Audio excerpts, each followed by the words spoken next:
Ok, ahora vamos a ver los bloqueadores alfa-adrenérgicos. Ya vimos que hay receptores alfa, que hay receptores beta. Entonces hay drogas que bloquean los receptores alfa y hay drogas que bloquean los receptores beta. Los bloqueadores alfa-adrenérgicos son muy poco usados en clínica. Más se usan los beta-bloqueantes.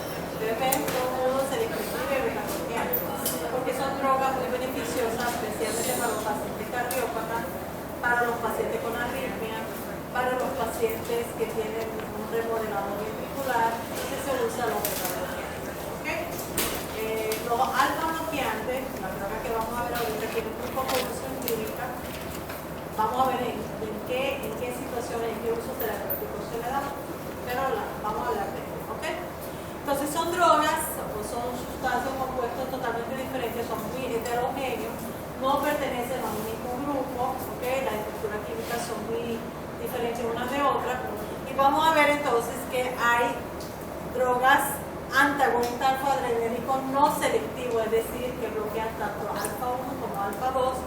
Y dentro de estos no selectivos tenemos los que bloquean de una forma irreversible los receptores alfa-1 y alfa-2, que es la fenoxibenzamina. Y cuando yo digo que lo hace de una manera irreversible, porque produce o se establece un enlace covalente, un enlace muy fuerte entre la droga y el receptor. Y entonces la única manera de que vuelva entonces a tener el efecto, ¿verdad? O la función basal que tenía, es que se va formando nuevos receptores, porque ya este receptor al que se unió esta droga no se va a poder desenlazarse de ella, ¿verdad? Porque se va a poner un amino fuerte, un amino covalente, y por lo tanto hay que esperar que se formen nuevos receptores para que vuelva entonces poder interactuar con la droga alérgica. ¿Okay? Y eso es cuando el bloqueador es un bloqueador de forma irreversible, como ocurre con la fenoxibenzamina. De forma reversible, que no son selectivos, están la fentolamina y la tolazomina. ¿Okay? Después tenemos los antagonistas alfa-1 adrenérgicos selectivos, quiere decir que bloquean nada más los alfa-1, que son los que más nos interesan y los que más uso clínico le damos. ¿Okay? ¿Por qué? Porque entonces podemos usar los pacientes hipertensos, pacientes que tienen problemas de vasoconstricción con la enfermedad de Raynaud. ¿Okay? Entonces, al bloquear los receptores alfa-1 que se encuentran a nivel de los vasos sanguíneos, evitamos esa vasoconstricción y se produce la vasodilatación. ¿Okay? Y entonces también lo podemos usar en los pacientes con hiperplasia prostática benigna, pacientes que tienen problemas de visión, porque ellos entonces ayudan al paciente o le mejoran la retención urinaria que tiene. ¿Okay? Como ocurre con la alfusocina, que se usa en los pacientes con hiperplasia prostática benigna, y la tamsulosina. ¿Okay? Ahí que se usa estas drogas antagonistas alfa-1 selectivos. ¿Okay? Tenemos la doxazosina y la prazosina, que se usan en los pacientes hipertensos, porque producen vasodilatación, se usa en los pacientes con enfermedad de Raynaud, la terazosina también y el uratriptil. Y los antagonistas alfa-2 adrenérgicos selectivos, que se usan muy poco, están la yoimbina y la flunitrazepina. Entonces, de todo eso, lo que más se usan los antagonistas alfa-1 adrenérgicos, y en casos específicos, como eso la hiperplasia prostática benigna y pacientes con hipertensión arterial o enfermedad de Raynaud. ¿Okay? Entonces, ¿qué características tienen estos bloqueadores alfa-adrenérgicos? Que es un grupo de fármacos químicamente muy heterogéneo, porque son diferentes, sus estructuras químicas son diferentes, con una afinidad muy diferente con los receptores alfa-1 y alfa-2. Los principales efectos sobre el sistema cardiovascular, que ellos producen disminución de la resistencia vascular periférica. ¿Por qué? Porque producen vasodilatación arterial, porque si el alfa-1, el receptor alfa-1 es el que se encarga de producir vasoconstricción al interactuar con la droga adrenérgica. Si se va a bloquear, si lo bloqueamos con una droga de esta, entonces va a quedar libre, ¿okay? Para que interactúe la droga adrenérgica con los beta-2 que se encuentran a nivel de los vasos sanguíneos y se va a producir vasodilatación. De esta manera, entonces, va a haber una disminución de la resistencia vascular periférica que puede producir hipotensión y una taquicardia. ¿Se entiende? ¿Sí? ¿O repito? Ok. Son drogas que van a bloquear los receptores alfa-1. ¿Ok? Entonces recuerden que los vasos sanguíneos tenemos los receptores alfa-1 y los receptores beta-2. ¿Ok? Son los receptores adrenérgicos. Estamos hablando de las drogas adrenérgicas. Ok. Si yo administro a un paciente una droga antagonista alfa-1 selectiva, llegar a ese receptor y lo va a bloquear. Entonces, cuando sale la droga adrenérgica o administramos la droga adrenérgica o la misma droga o el neurotransmisor adrenérgico indol, va a venir a interactuar con los receptores adrenérgicos que hay en la vasculatura, ¿verdad? La vasculatura lisa. ¿Qué va a ver? Que el alfa 1 está ocupado como un bloqueador. Entonces va a interactuar con los beta 2. Al interactuar con los beta 2, ¿qué va a producir? Vasodilatación, porque eso es lo que hace, relaja la musculatura lisa, los vasos sanguíneos, se produce vasodilatación y por ende va a disminuir la resistencia vascular periférica. Y si disminuye la resistencia vascular periférica, ¿qué pasa con la presión arterial? Disminuye. ¿A expensa de qué? ¿De qué componente? De la diastole. ¿Se entiende? ¿Sí? También va a producir vasodilatación venosa, que produce disminución del retorno venoso, produce disminución de la precarga y del gasto cardíaco. Si hay una disminución del retorno venoso, hay una disminución de la precarga y del gasto cardíaco. Va a producir relajación del músculo liso vesical y prostático, que facilita la micción del paciente con hipertrofia benigna. Vean que acá se está resumiendo, ¿okay?, los diferentes efectos que podemos tener al usar esta droga en nuestros pacientes. Hace entonces una disminución de la resistencia vascular periférica y por ende ya se puede disminuir la presión arterial y puede producir entonces relajación del músculo liso vesical y prostático y se produce en pacientes con hiperplasia prostática benigna y facilita entonces la micción en el paciente. Y produce efectos beneficiosos sobre los lípidos blancos. Eso es todos los efectos que pueden producir esta droga para lo que usamos nosotros otras drogas en clínica, ¿ok? Ok, entonces vamos a hablar de los diferentes bloqueadores. Entonces dijimos que los reversibles son fentolamina y colazolina, prazosin, y los congéneres prazosin, que existe prazosin, roxazosin, etc. Los derivados del cortisol de centeno. Y los que son irreversibles, la fenoxibenzamina. ¿Ok? Ok, entonces, ¿qué efecto farmacológico tiene? Disminuye la resistencia vascular periférica y presión arterial. ¿Ok? Pueden evitar los efectos presores de las dosis usuales de la voluntad. Eso es lo más importante. Que ellos disminuyen la resistencia vascular periférica y por ende disminuye la presión arterial. ¿Qué otro efecto puede tener los receptores alfa-nucleótidos? Disminuye el tono muscular dilatador, el tono del músculo dilatador pupilar, disminuye la diaforesia adrenérgica y disminuye la resistencia al flujo de orina por bloqueo de receptores alfa en base de la vejiga y puede producir eyaculación precoz. ¿Ok? Entonces vamos a hablar de cada uno de ellos. La fenoxibenzamina dijimos que era un bloqueador irreversible de los receptores alfa, no era selectivo, bloqueaba tanto alfa 1 como alfa 2. ¿Ok? Entonces es un bloqueador irreversible, forma una unión covalente estable con el receptor, tiene una leve selectividad para alfa 1, pero bloquea también los alfa 2. Puede ser que tenga una pequeña afinidad mayor por los alfa 1. Pero en línea general se dice que no es selectivo porque bloquea tanto los alfa 1 como los alfa 2. Aumenta la cantidad del neurotransmisor liberada por cada impulso nervioso por bloqueo de receptores alfa 2 presinápticos. ¿Alguien me puede explicar eso? Repito.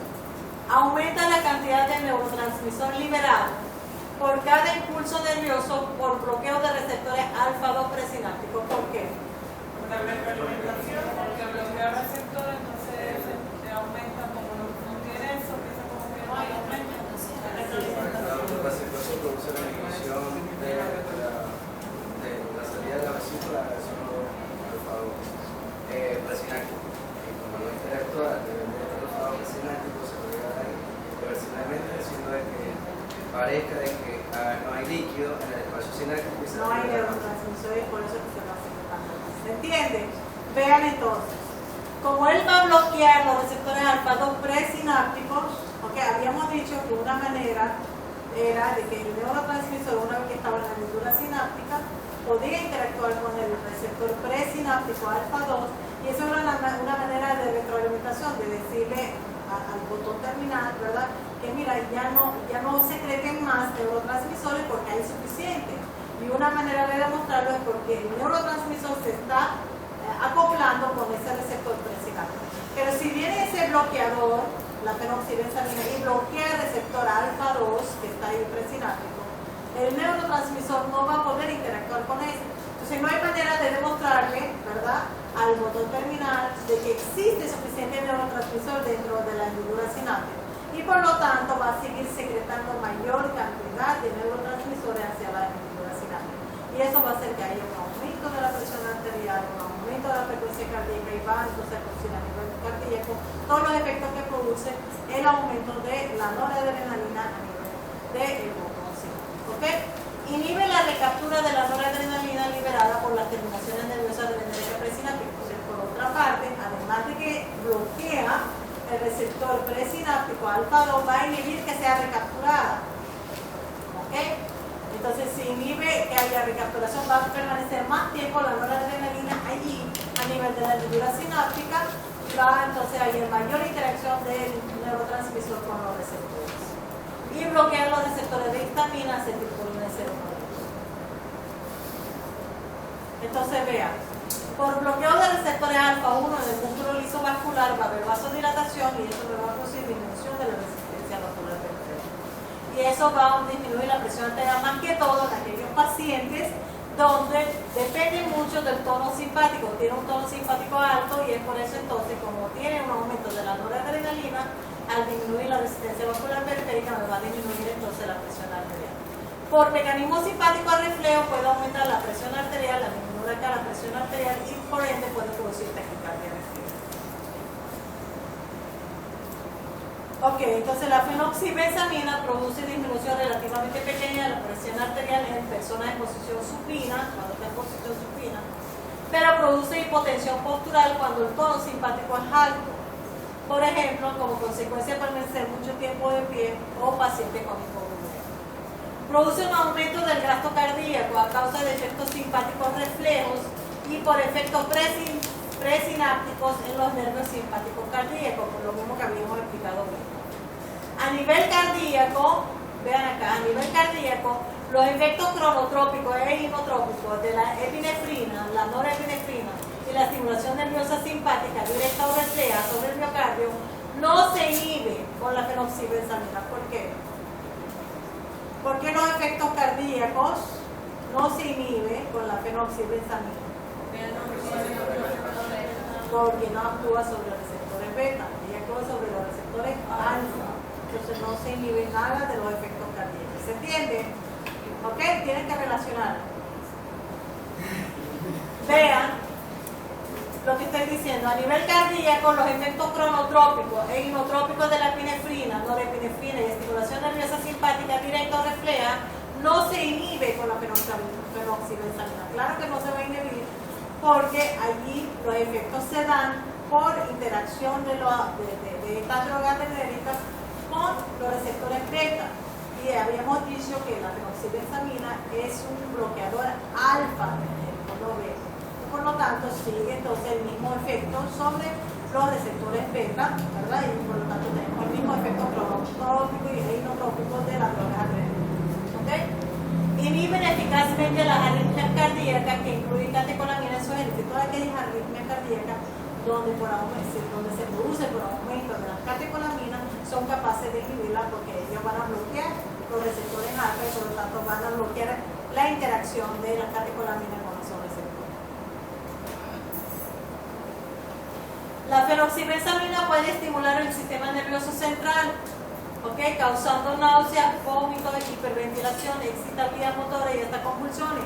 Y eso ocurre cuando nosotros administramos dosis alta vía intravenosa en forma rápida. ¿Okay? Entonces es por eso que no podemos administrar esta droga por vía intravenosa a dosis muy alta ni pasarla en forma muy rápida. Si la administramos en dosis habitual y en forma lenta, la sedación va a ser de leve a moderada. Es decir, produce efectos sobre el sistema nervioso central. Se puede dar por medicación oral y generalmente produce fatiga y letargia.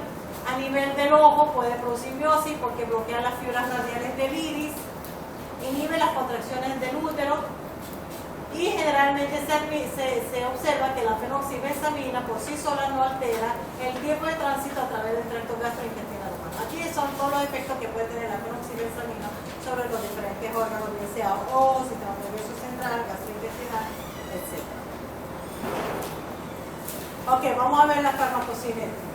Ok, tiene una absorción gastrointestinal incompleta de un 20-30% por vía oral. Por vía parenteral se administra solamente por vía intravenosa, no se puede administrar por vía intramuscular ni subcutánea, como hacíamos con la adrenalina, la noradrenalina, etc. ¿Por qué? Porque tiene propiedades irritativas, es muy liposoluble, pH corporal, tiene una vida media de 24 horas. A las 12 horas con la administración vía intravenosa se excreta más del 50%, ya a las 24 horas se excreta más del 80%. Los efectos secundarios producen hipotensión postural, taquicardia refleja, ¿ok? ¿Por qué la taquicardia refleja? Porque inhibe los receptores presinápticos alfa-2 y eso hace que haya mayor secreción de neurotransmisores y por lo tanto va a producir mayor taquicardia. Y como hay hipotensión, entonces también como mecanismo de reflejo se produce, mecanismo de defensa o de compensación se produce la taquicardia. Miosis, porque ya dijimos por qué. Obstrucción nasal leve, inhibición de la eyaculación, sedación, náusea y vómito. ¿Dónde se usan los bloqueadores alfa-adrenérgicos? Por ejemplo, esta fenoxibenzamina se usa en los pacientes con feocromocitoma. ¿Saben lo que es el feocromocitoma, no? ¿Qué es?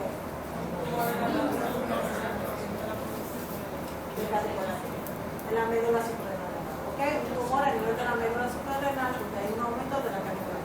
Es importante que sepan que para el tratamiento definitivo del feocromocitoma es quirúrgico, que hay que operar al paciente. Pero antes de operar al paciente, como estos son pacientes que manejan cifras tensionales muy elevadas, una frecuencia cardíaca muy elevada, entonces hay que estabilizar al paciente antes de llevarlo a cirugía, y por eso que se usa la fenoxibenzamina unas 3 semanas antes de llevar al paciente a cirugía para poderse ¿okay? Paciente con obstrucción prostática benigna, ya vinimos para qué, pero ya vemos, hoy en día sabemos que no es esta la droga ideal para usar al paciente con hiperplasia prostática benigna. Ya sabemos que existen las otras que son selectivas alfa-1 y por lo tanto no tenemos que usar esta droga que es no selectiva y que además es irreversible. ¿Okay? Y para aquellos pacientes con transección de médula espinal que quedan con efectos que quedan con problemas de urinar, ¿verdad? Problemas miccionales, problemas urinarios pues, debido a la transección de médula espinal y que se puede usar en ellos. La otra droga alfa-adrenérgica, pero que es reversible, pero no es selectiva, es la fentolamina. ¿Ok? La fentolamina es un derivado imidazólico, vean que son diferentes estructuras químicas. Esta no pertenece a la misma estructura química de la fenoxibenzamina. Actúa como potente antagonista competitivo de los receptores alfa, tanto alfa-1 como alfa-2. Disminuye la resistencia vascular periférica por bloqueo de los receptores alfa-1, y ustedes saben eso, ¿ok? Produce una estimulación cardíaca en parte refleja, es igual de potente tanto para los receptores alfa-1 como alfa-2, inhibe la respuesta a la serotonina, además es una agonista de los receptores muscarínicos, los histamínicos H1 y H2 y produce estimulación gastrointestinal. Estos son los efectos de la fentolamina y los mecanismos de acción de la misma, ¿ok? La farmacocinética es mal absorbida por vía oral, entonces la fentolamina se usa nada más por vía parenteral, porque no se absorbe por vía oral. La fenoxibenzamina se podría usar por vía oral y por vía intravenosa nada más, ¿ok? Y es un antagonista alfa-adrenérgico irreversible. La fentolamina es un antagonista reversible alfa-adrenérgico no selectivo y que no se administra por vía oral porque no se absorbe, se administra nada más por vía parenteral. ¿La fentolamina es reversible? Sí, es reversible. El único irreversible es la fenoxibenzamina. La fentolamina y la torazolina son reversibles. Y todos estos tres que he nombrado hasta ahora son no selectivos. Inhiben tanto alfa-1 como alfa-2. ¿Okay?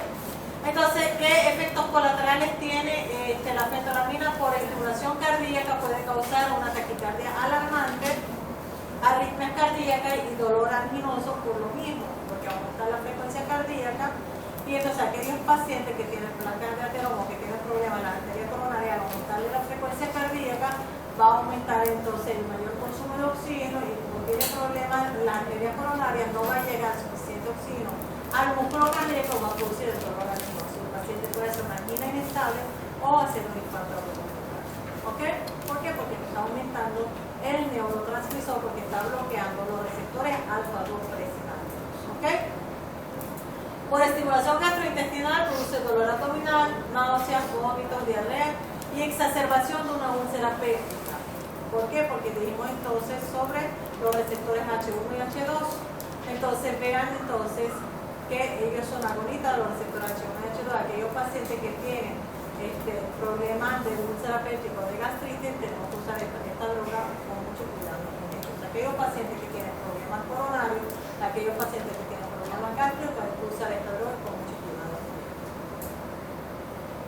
Entonces debe usarse con cuidado pacientes con gastritis, úlcera péptica o enfermedad de la arteria coronaria, o sea, pacientes con cardiopatía isquémica.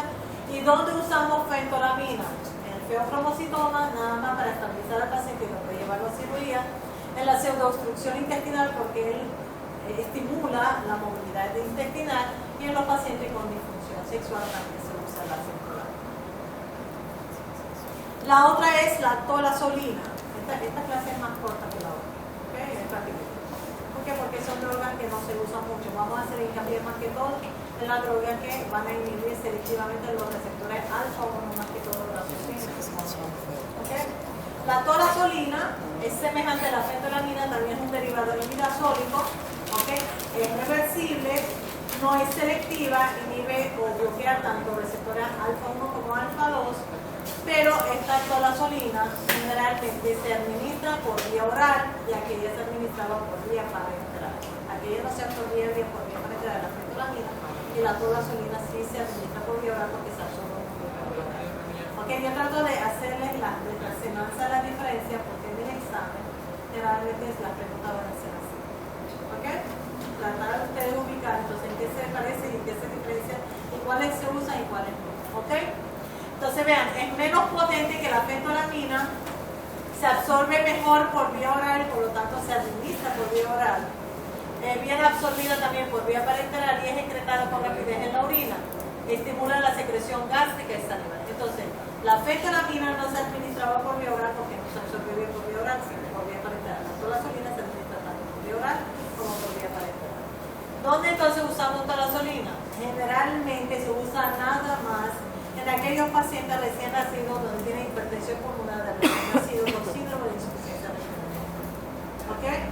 Nada más, no tiene otro uso. Aquí también dice que tiene aplicaciones clínicas limitadas en los trastornos vasohepáticos periféricos, pero hoy en día ya no se usa. Hoy en día se usa más que todo para eso, para los recién nacidos que tienen problemas de hipertensión pulmonar con insuficiencia renal. Ahora viene prazosina y congénere, que son trimazosina, terasosina y oxazosina. Ok, vean. Ellos son bloqueadores alfa-adrenérgicos selectivos para alfa 1, ¿ok? Ellos no bloquean alfa 2. Si no bloquean alfa 2, ¿qué va a pasar? ¿Qué diferencia tiene esto con la droga que veníamos viendo aquí? Si no bloquean los receptores alfa 2, solamente bloquean alfa 1. ¿Qué cosa estos no tienen que aquellos sí presentaban?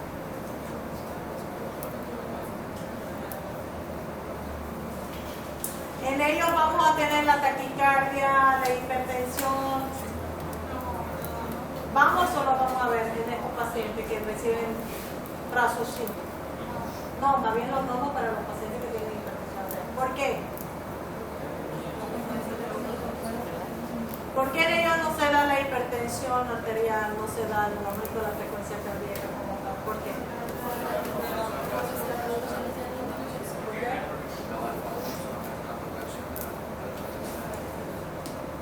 Ok, estamos inhibiendo entonces bloqueando los alfa 1, pero además ¿por qué? Aquellos también inhiben los alfa 1 y con todo eso tenemos hipertensión con ellos. ¿Por qué?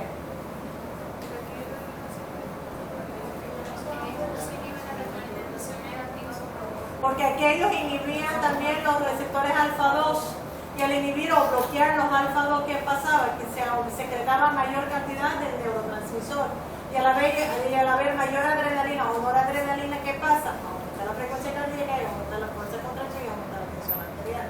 Estos como no bloquean los receptores alfa 2 presinápticos, porque ellos no bloquean sobre los receptores, no actúan sobre los receptores alfa 2, solo actúan sobre los receptores alfa 1, entonces no van a tener ese efecto colateral.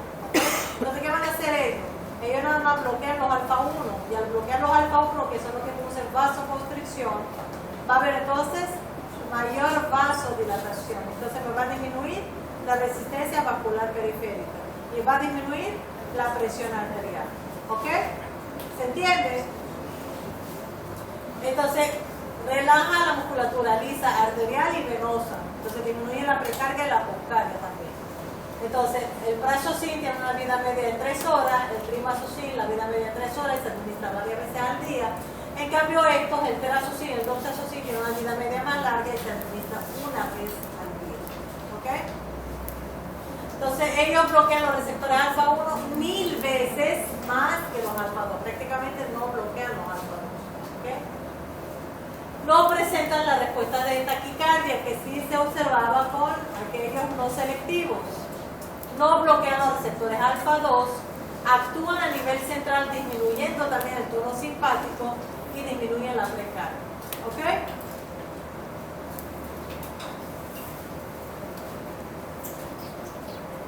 Entonces la farmacocinética se absorbe bien por vía oral, estas drogas se indican por vía oral, se unen a las proteínas plasmáticas un 90 o un 95%, la vida media promedio, más que todo el prazosin es de 3 horas, tiene un metabolismo hepático y es excretado por vía renal. ¿Dónde usamos el prazosin y su congénero?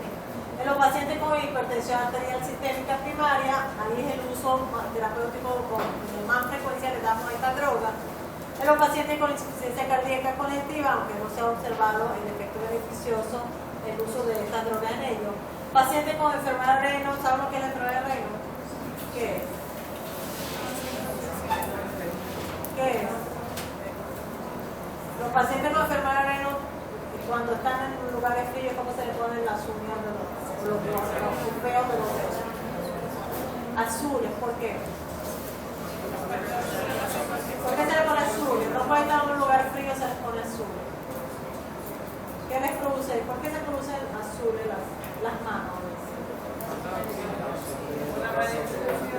Por vasoconstricción, ¿ok? Produce vasoconstricción, no llega suficiente oxígeno, no llega suficiente irrigación y se ponen azules. Cuando se pone muy rojo, ¿qué hay? Vasodilatación. Entonces, aquellos pacientes que tienen el problema o la enfermedad de Raynaud que tienen vasoconstricción de los vasos o de las arterias terminales, ¿ok? Entonces, tienen que indicar el prazosin, generalmente toman prazosin, porque produce vasodilatación. ¿Por qué? Porque bloquean los receptores alfa 1, que son los que producen la vasoconstricción.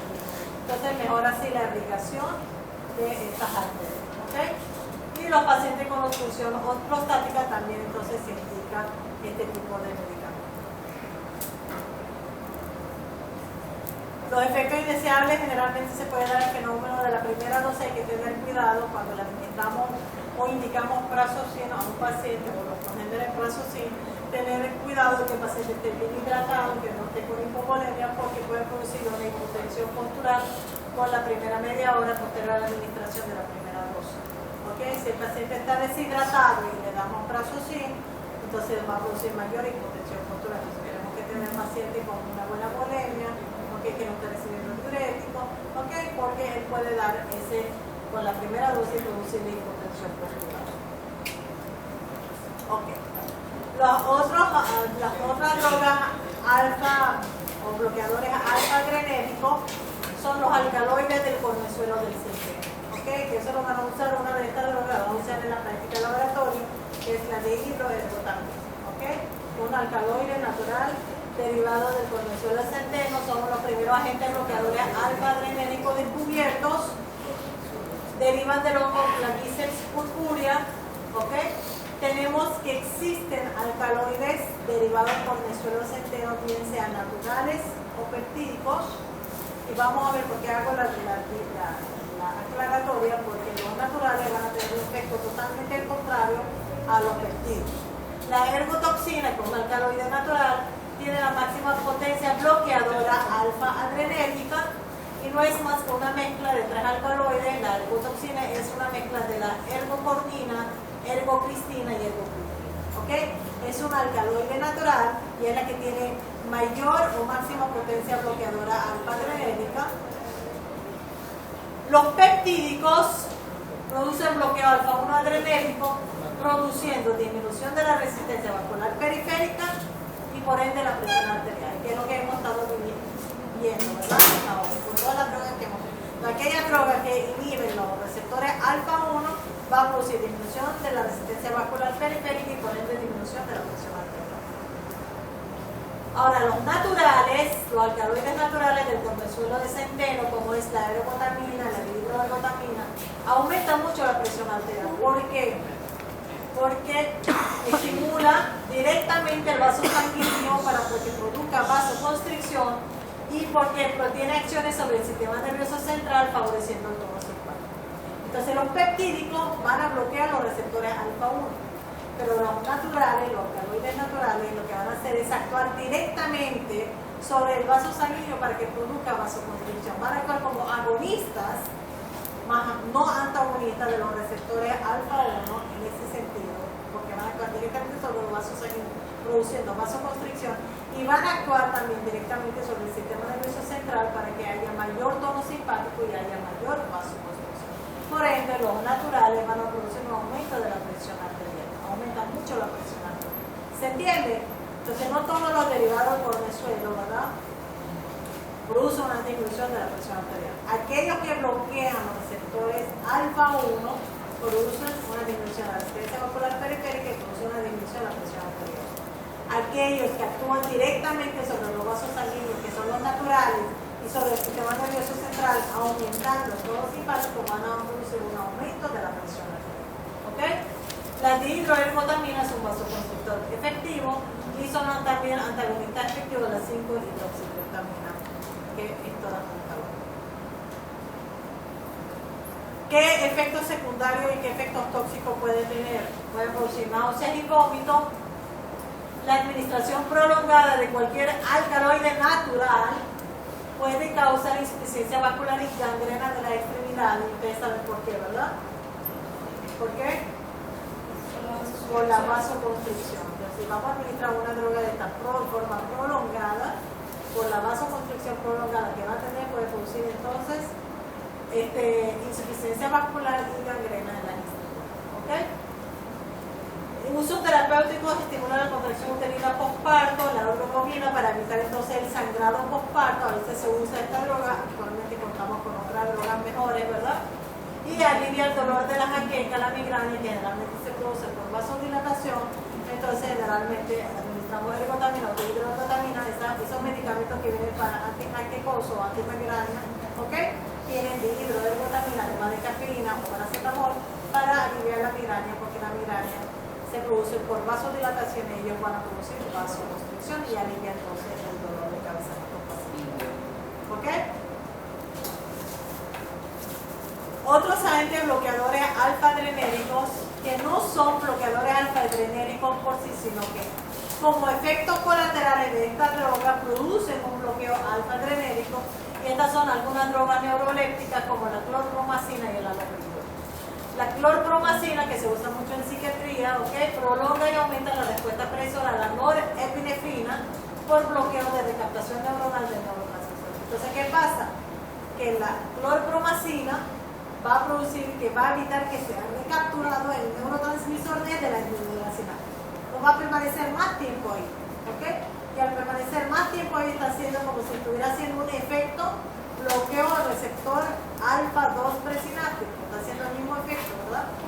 De mantener mayor cantidad o mayor tiempo el neurotransmisor a nivel de la hendidura sináptica y por lo tanto va a producir los efectos propios de él. El haloperidol inhibe la vasodilatación adrenal inducida por dopamina, que no se ve con otros alfa bloqueadores. Pero ellos no son alfa bloqueadores como tal, sino que esos son efectos colaterales que ellos existen. Ahora, el último bloqueador alfa-adrenérgico que vamos a ver es el bloqueante selectivo de alfa 2, la yoindina, que casi no tiene uso clínico. Es un alcaloide indol alquilamínico. Es un bloqueante reversible selectivo para los alfa 2, que es el único que tenemos aquí selectivo para alfa 2. Tiene poco efecto sobre el músculo liso. ¿Qué produce? Porque no produce efecto sobre los alfa 1, por eso es que no tiene efecto sobre el músculo liso.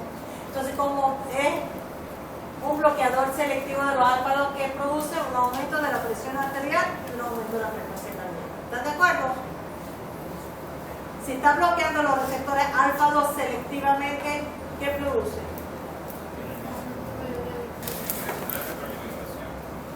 Está inhibiendo la retroalimentación. Y si inhibe la retroalimentación negativa, ¿qué pasa? Mayor cantidad de neurotransmisor secretado a la hendidura sináptica y hay mayor tiempo de neurotransmisor para interactuar con los receptores.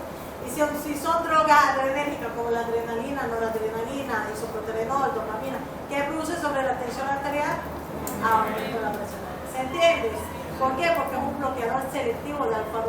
No actúa sobre los alfa 1, que es lo que pudiera disminuir la presión arterial. Porque si bloquea los alfa 1, pudiera disminuir la presión arterial.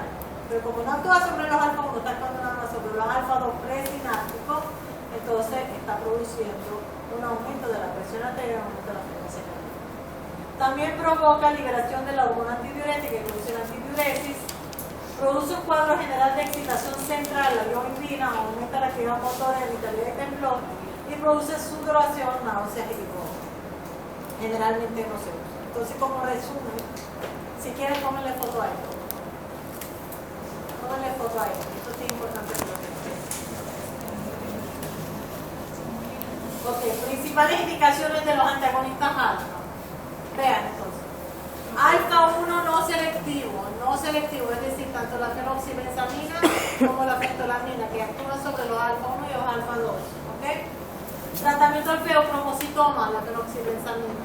¿Ok? Recuerden que es para nada más estabilizar al paciente y después hacerle entonces la restricción quirúrgica del tumor. Control de las crisis hipertensivas del feocromocitoma, además de la fenoxibenzamina, que es irreversible, se puede usar la fentolamina, que es reversible. Prevención de la necrosis dérmica por inflamación de catecolamina en la fentolamina. Tratamiento de la disfunción eréctil, se puede usar la fentolamina para el tratamiento de disfunción eréctil. Y tratamiento de la hipertensión pulmonar permanente de recién nacido, que es la torazolina. ¿Ok? ¿Le sacaron foto a esto? Ahora, los alfa 1 selectivos. ¿Ok? Los alfa 1 selectivos. ¿Cuáles son los alfa 1 selectivos? Prazosin, terazosin, doxazin. ¿Ok? Tratamiento de la hipertensión arterial. ¿Ok? O sea, como antihipertensivo, pero no son de primera línea. ¿Ok? Los usamos ya cuando hemos usado los otros que son, ya cuando ustedes vean el fármaco, el tratamiento de la hipertensión arterial, sabrán cuáles son los de primera línea y segunda línea. Estos no son de primera línea. Para aquellos pacientes con enfermedad Raynaud donde tiene vasospasmo digital y para pacientes con hipertrofia benigna de próstata. ¿Ok? La tamoxifeno. Los derivados ergóticos, es decir, la ergotamina, la hidroergotamina.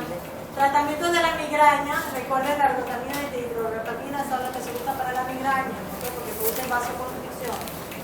Estimula la contracción del útero para disminuir la hemorragia postparto, que sería la ergonomía. ¿Ok? Y por último, los alfa 2 selectivos, que casi no se usan y se dice puede ser que sean entonces efectivos tratando la disfunción sexual masculina, pero con el signo de interrogación, neuropatía diabética no seguro y la hipotensión postural no seguro.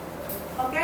Entonces vean, de todo lo que más se usa hoy en día son los alfa 1 selectivos, tanto para el tratamiento de la hipertensión arterial, la enfermedad Raynaud, como la hipertensión prostática renal. ¿Ok? Para el feocromocitoma, el tratamiento quirúrgico solamente se usa esta droga no selectiva, solamente para entonces estabilizar al paciente y controlar las cifras tensionales para poder llevarlo a quirófano.